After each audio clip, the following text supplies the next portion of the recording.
At number 9, you have another quarterback going. This time, Trey Lance of North Dakota State to the Broncos. So that obviously means here, Gare Bear, that Justin Fields, in your eyes, did not make your top 10. So how far do you think and how far do you expect Fields to fall then?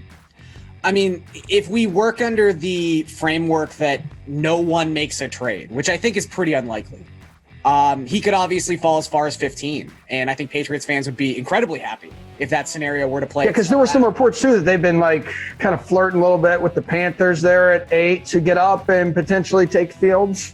Yeah, and that's the thing. Like, when I say he's not a top 10 pick, I think this mock, I underwent it and said, I'm not going to guess at any trades. We'll just make the picks that could possibly happen if these teams keep their selections. Okay. I think there's going to be a trade. I mean, there's just so many teams that are desperate for some sort of quarterback play.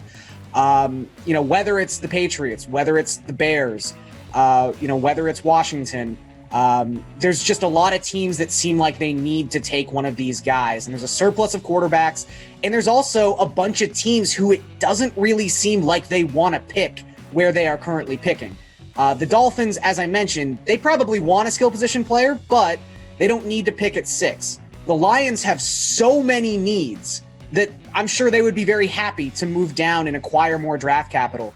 The Panthers, I mean, it's a weird spot. I wouldn't say that Sam Darnold is like a long-term fix, but you brought the guy in, you gave something up real for him. He's going to be the starting quarterback this year in Carolina, so maybe they want to move down and acquire some more capital. So there's a lot of opportunities for teams to trade up and take Justin Fields, and I do think someone will, and I do think he'll actually end up being a top 10 pick.